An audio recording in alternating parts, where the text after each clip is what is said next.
행복한 가정 만들기라는 제목으로 여러분과 함께 말씀을 나누려고 합니다. 오늘은 일청년부 헌신 예배인데요. 오늘 이 말씀은 특별히 결혼과 가정에 대한 좀 말씀을 준비했습니다. 보통 일청년부 헌신 예배 때는 미래의 비전이나 사명이나 신앙적 헌신 이런 것들을 많이 강조하게 마련인데요. 오늘은 특별히 좀 결혼과 이 가정에 대해서 좀 이야기를 나누려고 합니다. 왜냐하면 제가 일청년부 여러분들이 앞으로 어떤 직업을 가지고 또 어떤 꿈을 꾸며 살지는 알지 못해도 한 가지 분명히 아는 게 있습니다. 여러분들은 앞으로 분명히 남편이나 아내가 될 것이고 아빠나 엄마가 될 거라는 거죠. 그럼 100% 그렇게 될 거예요. 우리가 평생 일할 직업을 갖기 위해서도 그렇게 공부를 하고 준비를 하는데 평생 은퇴도 없는 아빠나 엄마가 되어야 하는 또 남편이나 아내가 되어야 하는 이 일에 준비하는데 미리 공부하고 준비하지 않는다는 것은 굉장히 어리석은 일일 뿐만 아니라 위험한 일이기 때문에 제가 우리 청년들하고 이런 얘기들을 좀 나누고 싶었습니다. 근데 사실은 이제 결혼에 대한 또 이 가정에 대한 말씀은 사실 한 번에 그걸 다 나눌 수가 없어요. 그래서 1차적으로 우리 청년부 예배 때 우리가 결혼과 또 결혼을 위한 이성 교제를 중점적으로 좀 다루었고요. 오늘 저녁에는 그럼 결혼을 하고 난 다음에 어떻게 하면 행복한 가정을 이루어 갈 것인가, 이런 부분에 대해서 좀 나누어 보려고 합니다. 낮에 했던 이야기를 좀 다시 한번 되새겨보면 좋겠어요. 자, 낮에 했던 이야기 중에 결혼은 누가 만든 거라고요? 하나님이 만드셨습니다. 크리스찬들은 하나님이 천지를 창조하셨다는 것을 믿음과 동시에 하나님이 결혼을 만드셨다는 것도 믿어야 된다고 그랬죠. 그럼 그렇다면 하나님이 결혼을 만드신 목적이 있는데 세 가지가 있다고 그랬습니다.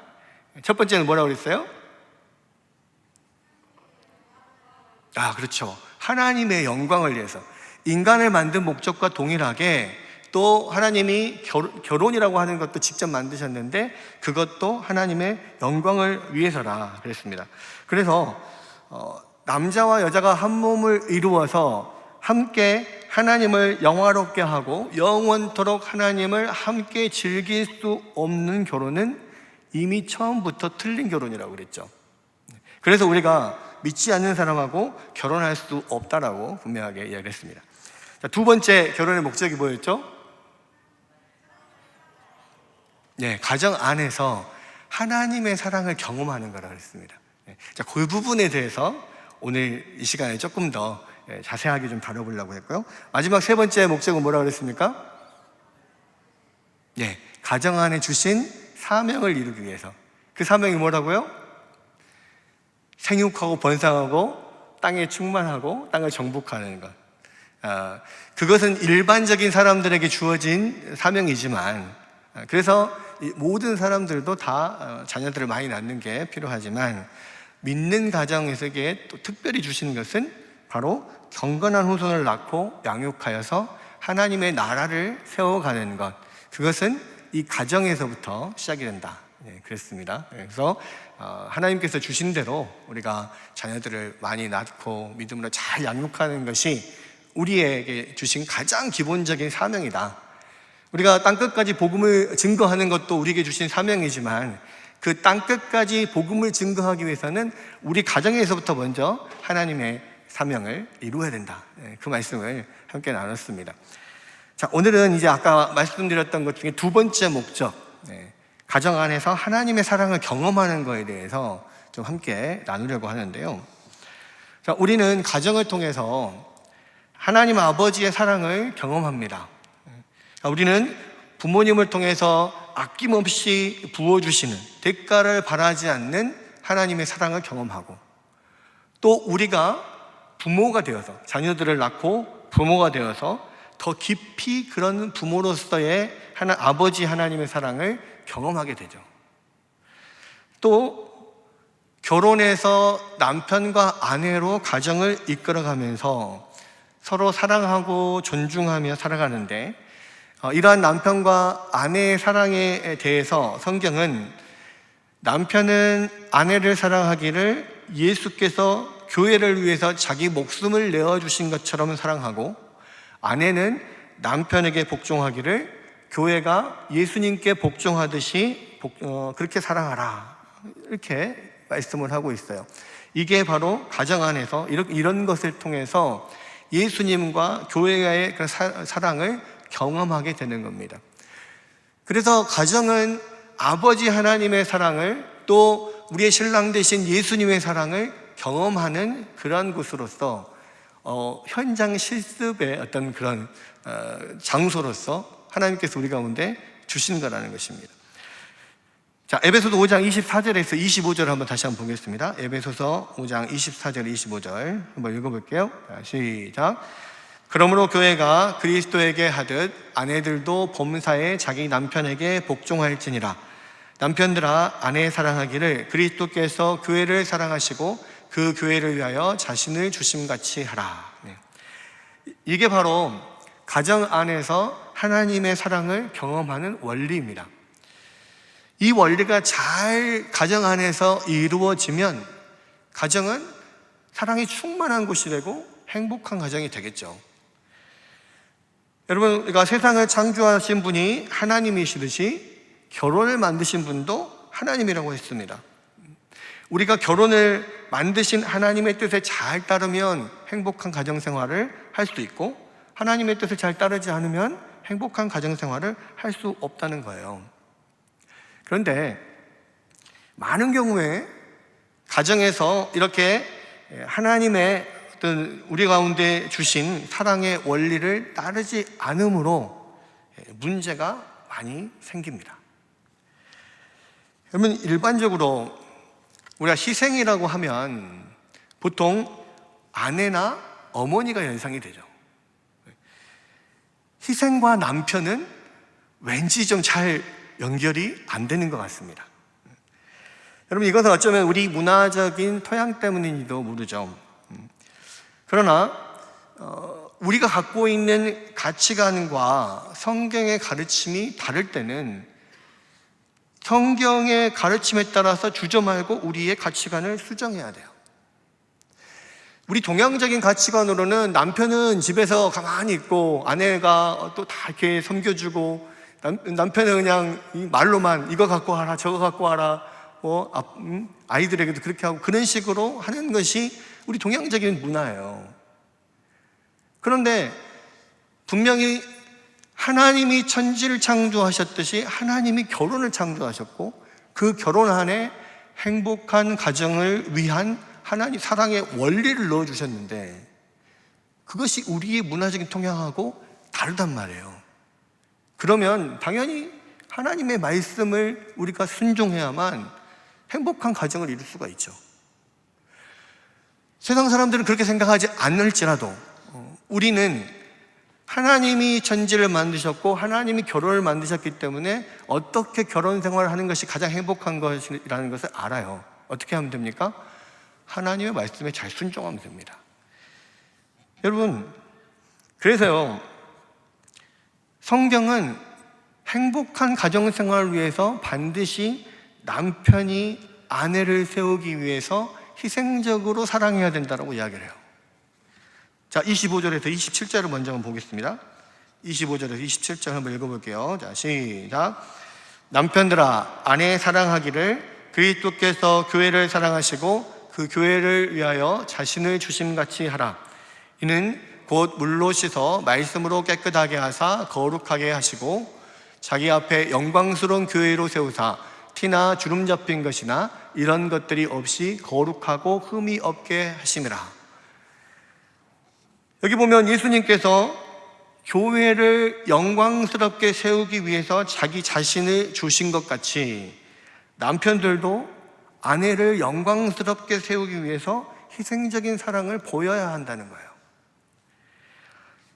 여러분, 어쩌면요, 남자에게 있어서 결혼은 아내를 위하여 죽으러 가는 겁니다. 아마도 결혼이 이런 것인 줄 알면 나 결혼 안 하겠다, 뭐 이런 남자들이 속출하겠죠. 그런데요, 성경은 분명히 말합니다. 남편이 아내에게 희생적인 사랑을 보여줘야만 가정이 행복해진다는 거예요. 남편이 죽어야 아내가 살고 가정도 삽니다. 이것이 하나님이 가정 안에 세우신 사랑의 원리라는 거예요. 자, 일청년부, 특별히 형제 여러분, 아까 찬양을 하는데 우리 형제들이 그냥 목소리가 그냥 웅장하게 그냥 빡 나오는데 제가 너무 반했습니다. 우리 청년들 너무 멋있었어요. 자, 그 웅장한 목소리로 한번 이렇게 큰 소리로 고백해 봅시다. 네. 나는 아내를 위하여 죽기까지 희생할 것이다. 다시 한번. 나는 아내를 위하여 죽기까지 희생할 것이다. 아멘. 예. 웃으시는 분들이 많은데요. 성경의 원리가 그렇단 말이에요. 예. 아니, 결혼을 하나님이 만드셨고 행복한 결혼을 위한 원리를 하나님이 주셨으면 그 말씀대로 순종하면 행복해지는 거예요. 우리의 가치관과 달라도 그것을 받아들여야 합니다. 사실은 저 결혼하기 전에 제가 우연히 성경을 읽다가 이 말씀을 발견했어요. 그래서 그렇구나. 그래서 저는 이 말씀을 제 가정생활의 모토로 삼았습니다. 물론 지키기는 쉽지 않았죠. 왜냐하면 제가 자라온 환경이 남자들은 집안에서 손끝 까딱 안 하는 그런 환경에서 자라왔거든요. 그러니까 곧 이제 추석이 돌아오잖아요. 이 추석이 돌아오면 보통 추석이 되면 다른 집도 많이들 그럴 겁니다. 여자들은 하루 종일 음식을 만들고 남자들은 하루 종일 뭐 합니까? TV 앞에서 만들어진 음식만 먹고 있어요, 계속. 그런 분위기에서 제가 자랐거든요. 그런 집에 아들로 30년 이상을 살았습니다. 여러분, 그러다가 갑자기 어느 날 결혼해서 내가 아내를 위해서 희생적인 사랑을 하겠다. 그게 어디 쉽게 되냐는 말이죠. 여러분, 그래서 이게 참 마음에는 원인데 이 습관이 안 돼 있기 때문에 이게 억지로 해야 되는 면이 있어요. 열심히 그래서 제가 이 말씀을 붙잡고 열심히 노력을 했습니다. 그래서 아내가 해달라는 것은 막 열심히 다 했지만 진짜 하기 싫을 때도 있잖아요. 그러면 이 말씀을 생각했어요. 이 말씀을 떠올리면서 내가 아내를 위해서 죽기도 할 건데 이거 못하겠느냐. 그렇게 생각하면 하기 싫은데도 하게 되더라고요. 그렇게 하면서 제가 16년을 살아왔습니다. 그랬더니 어느 정도 열매가 좀 맺어진 것 같아요. 얼마 전에 아내가 직장에서 직장 동료들하고 이야기를 하면서 여행 가고 싶다 그랬대요. 그러니까 그 동료분이 왜 그냥 홀쩍 떠나고 싶죠? 그랬다는 거예요. 그래서 아니, 혼자서는 너무 무서우니까 둘이 가면 좋겠다. 그랬더니 그러면 누구랑 갈 거야? 친구랑? 그러니까 아내가 친구랑도 좋고 남편이랑도 좋고 이렇게 이야기했다는 거예요. 근데 그 이야기를 들은 이 동료분이 깜짝 놀라면서 아니, 미쳤어. 왜 남편이랑 왜 여행을 가? 그것도 단둘이. 응? 가서 다 챙겨줘야 되고 맨날 싸우기나 할 건데 누가 남편이랑 여행을 가? 이렇게 이야기를 했다는 거예요. 근데 우리 아내는 그래도 나는 남편이랑 가도 좋을 것 같은데 이렇게 해놨다는 이야기를 들으면서 제가 마음 가운데 굉장히 기뻤습니다. 내가 열심히 16년 동안 말씀 붙들고 노력한 그래도 열매가 있구나. 물론 아직 많이 부족합니다만은 그래도 하나님이 원하시는 가정을 이렇게 만들어 가기 위해서 그래도 열심히 걸어가고 있다는 생각에 뿌듯했어요. 여러분, 보통 그런 이야기를 하잖아요. 남자는 여자 하기 나름이다. 뭐 이런 이야기 하죠. 그죠? 근데 성경은 반대로 이야기해요. 여자는 남자 하기 나름이야. 남편이 이 예수님이 교회를 위하여 자기 목숨을 내놓듯이 그렇게 아내를 사랑하면 교회가 예수님을 섬기듯이 그렇게 사랑하고 순종하고 따르지 않을 리가 없는 거잖아요. 여러분, 그래서 성경은 말합니다. 세상적인 가치관과는 달라도 그렇게 말을 해요. 행복한 가정을 위해서는 남편이 아내를 희생적으로 사랑해야 된다. 남편이 아내를 위해서 죽기까지 사랑해야 된다. 또 반면에 성경은 행복한 가정을 위해서 아내의 복종을 요구합니다. 복종이라고 하는 단어가 좀 별로 이렇게 마음 가운데 마뜩 차지는 않죠. 한번 본문 22절에 24절을 봅시다. 본문 22절 24절 한번 읽어보겠습니다. 아내들이여 자기 남편에게 복종하기를 주께 하듯 하라. 이는 남편이 아내의 머리됨이 그리스도께서 교회의 머리됨과 같으니 그가 바로 몸의 구주시니라. 그러므로 교회가 그리스도에게 하듯 아내들도 범사에 자기 남편에게 복종할지니라. 그럼 여기서 아내는 남편에게 복종하기를 교회가 그리스도께 복종하듯이 하라 이렇게 이야기합니다. 왜냐하면 그리스도께서 교회의 머리가 되듯이 남편이 아내의 머리가 되기 때문이라 그래요. 여러분, 남편이 아내의 머리가 된다는 말은 남편에게 결정권이 있다는 말입니다. 여러분, 하나님은 결혼을 만드실 때 처음부터 이 역할 분담을 해서 역할을 나누어 놓으셨어요. 창세기 2장에 보면 남자와 여자가 연합하여서 한 가정을 이룰 때 남자는 가장이 되어서 결정권을 갖게 하셨고 여자는, 아내는 돕는 배필로 옆에서 그 결정을 돕게 하셨죠. 여러분, 남자와 여자가 인간적으로는 동등하지만 그러나 한 가정을 이룰 때는 남편이 결정권을 갖는 가장이 되고 아내가 돕는 배필이 되는 것, 그렇게 역할 분담을 해 놓은 것이 하나님께서 처음부터 그 가정 안에 계획하신 뜻이라는 거예요. 이것은 가정을 향한 변하지 않는 하나님의 뜻입니다. 여러분, 복종이라고 하는 단어가요, 언뜻 들으면 내가 막 종이 되어야 되는 것처럼 그런 처럼 들리지만 결과적으로 아내의 머리가 남편이다. 그 말은 그 가정의 결정권이 남편에게 있다는 이야기예요. 여러분, 그러니까 내가 복종한다는 의미는 뭐냐? 남편에게 복종한다는 의미는 뭐냐면 가정의 결정권을 아내가 남편에게 내놓는다는 이야기입니다. 여러분, 여자의 입장에서 그래서 결혼이라고 하는 것은요, 남편을 나의 결정권자로 받아들인다는 뜻이에요. 우리가 예수님을 믿는 것도 사실은 같은 맥락입니다.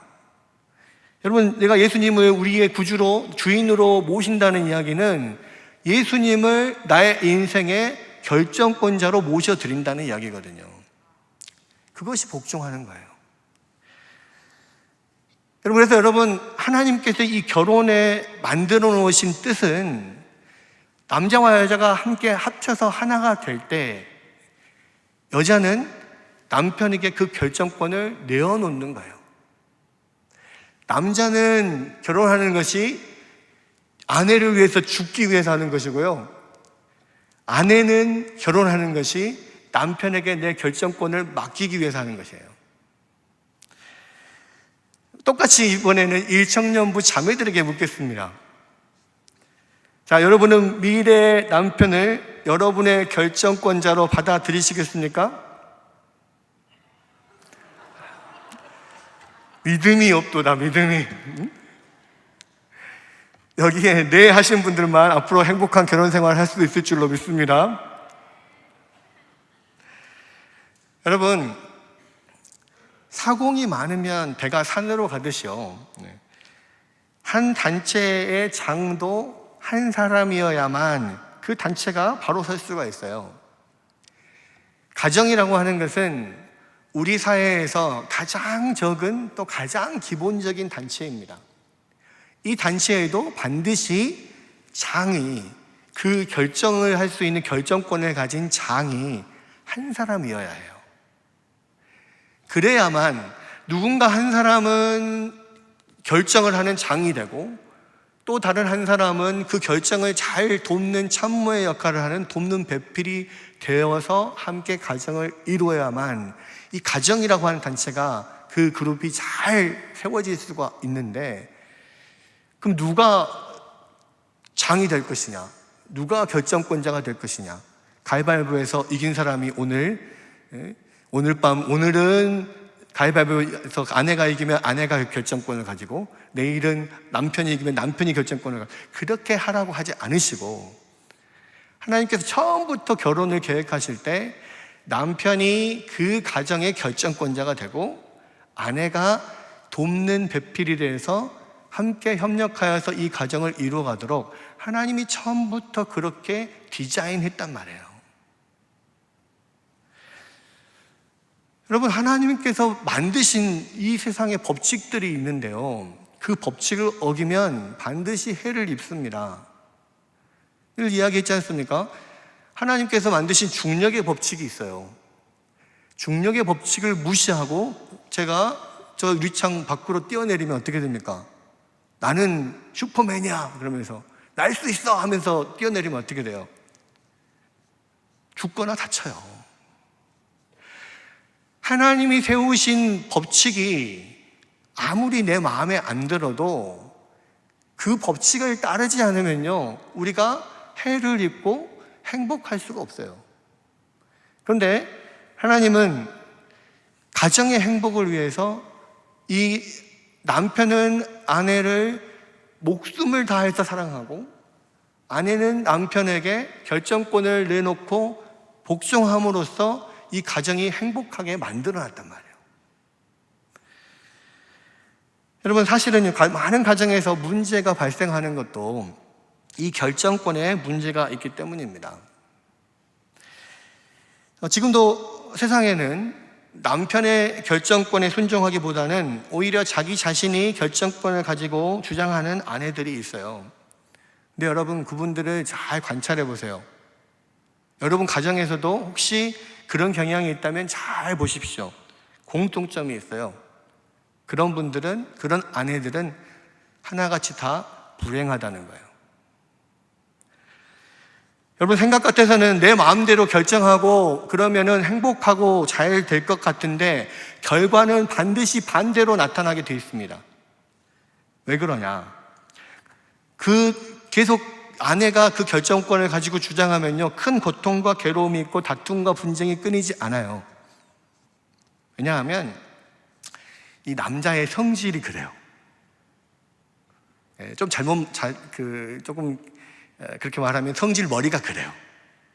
뭐냐면 아내의 다스림을 기쁨으로 받으며 사는 남편은 세상에 단 한 사람도 없어요. 만약에 아내가 결정권을 가지고 좌지우지 하는데 그 가정에 아무런 문제가 없다면 그것은 남편이 포기하고 사는 거예요. 그런데요, 이렇게 되면 무슨 문제가 발생하냐면 모든 일을 다 아내가 해야 돼요. 남편은 시종일관 무관심과 무책임으로 일관합니다. 그러면 또 이것이 남편을 주장하는 아내를 분노케 해요. 또 바가지를 긁어요. 또 무관심하고 무책임해요. 계속 악순환이 돼요. 결국은 그 가정은 불행해질 수밖에 없어요. 저는 그런 것을 너무 많이 봤습니다. 여러분, 이 악순환의 고리를 끊어야 돼요. 어떻게 해야 될까요? 성경의 말씀대로 남편의 결정권을 인정하고 순종하십시오. 그러면 행복해집니다. 여러분, 남편에게 아내가 가장 예뻐 보일 때가 언제일까요? 남편의 말을 순종하고 따를 때 아내가 가장 예뻐 보입니다. 여러분, 성경은요, 그래서 아내들에게 금과 아름다운 옷으로 단장하지 말고 자기 남편에게 순종함으로 자기를 단장해라, 이렇게 이야기해요. 베드로전서 3장 3절에서 6절을 보겠습니다. 베드로전서 3장 3절에서 6절 다 같이 한번 읽어볼게요. 자, 시작. 너희의 단장은 머리를 꾸미고 금을 차고 아름다운 옷을 입는 외모로 하지 말고 오직 마음에 숨은 사람을 온유하고 안정한 심령에 썩지 아니할 것으로 하라. 이는 하나님 앞에 값진 것이니라. 전에 하나님께 소망을 두었던 거룩한 부녀들도 이와 같이 자기 남편에게 순종함으로 자기를 단장하였나니 사라가 아브라함을 주라 칭하여 순종한 것 같이 너희는 선을 행하고 아무 두려운 일에도 놀라지 아니하면 그의 딸이 된 것이니라. 여기서 보십시오. 자기 남편에게 순종함으로 자기를 단장하였다 그랬어요. 여러분, 남편에게는요, 명품백과 금은 보석으로 치장한 아내보다 순종하는 아내가 훨씬 더 아름답습니다. 실제로요, 남편이 바람이 나는 경우에 대부분의 내연녀들은 자기 아내보다 못생기고 볼품 없는 경우가 많다고 해요. 그런데도 왜 그 사람하고 바람이 나냐면 그 사람이 자기를 인정해주고 순종해주기 때문에 그래요. 그렇다는 거예요. 아내는 자기를 인정해주지 않아요. 아내는 자기 순종적이지 않아요. 근데 이 사람은 자기를 인정해주고 아주 순종적으로 따라주고 그러니까 좋아한다는 거예요. 우리가 객관적으로 봤을 때는 도대체 그러니까 이제 그런 거죠. 아내 입장에서 아니, 바람을 피려면 나보다 더 이쁘고 잘난 여자하고 바람 피우면 내가 자존심이라도 안 상하지. 아니, 저렇게 못생기고 그런 형편없는 여자를 나보다 더 사랑한다고? 나보다 좋아한다고? 이건 자존심이 상한 거예요. 근데 왜 그러냐? 남편에게 가장 아내가 아름다울 때는요, 아내가 순종할 때, 남편을 인정해 줄 때예요. 그런 말이 있죠. 여자는 사랑에 목매달고 남자는 인정에 목매단다. 여자는 사랑하는 사람을 위해 죽을 수 있고 남자는 자기를 인정해 주는 사람을 위해 죽을 수 있다. 그게 남자예요, 여러분. 그래서 하나님은 그렇게 우리를 잘 아시기 때문에 이 가정을 이끌어 갈 때 가장 가정에서 행복한 가정을 만들기 위해서는 아내들이 남편을 인정하고 순종하고 기쁨으로 따르면 그러면 행복할 거라고 이야기해요. 여러분, 성경 말씀이 하나도 틀리지 않습니다. 정말로 남편을 아내가 인정해주고 순종하면요, 남편들은 목숨 걸고 아내를 사랑해요. 남편들은 단순합니다. 인정해주고 잘한다고 하면요, 신이 나서 막 더 하게 돼 있어요. 그러니까 항상 우리 형제들도 그렇고요, 자매들도 마찬가지입니다. 말을 잘해야 돼요. 말을 잘해야 되는데 똑같은 말이어도 예를 들어서 음식물 쓰레기 좀 버려주세요 라고 하면 나는 음식물 쓰레기 막 냄새 나고 안에 막 구더기도 막 있고 막 그러니까 여자들은 그거 갖고 가서 버리기 막 되게 싫어하거든요. 남편에게 부탁을 하는데 음식물 쓰레기를 버려주세요 이렇게 부탁을 하면 제가 싫어도 제 마음 가운데 아내를 위해서 죽기까지 할 것인데 이거 하나 못하겠냐 하면서 할 거란 말이에요. 근데 이제 음식물 쓰레기가 오래 있었는데 남편이 안 비워줘. 막 마음의 성질이 나. 그래서 비워주라고 말을 해야 되는데 말 안 하고 있다가 점점점 속에서 막 화를 키워. 그래가지고 말을 하는데, 아니 당신이 음식물 쓰레기를 안 버려주니까 그냥 구더기가 형님하고 그냥 다니잖아요. 그러면서 뭐 이렇게 해봐요. 남편이 음식물 쓰레기를 버리고 싶을까요? 안 버리고 싶을까요?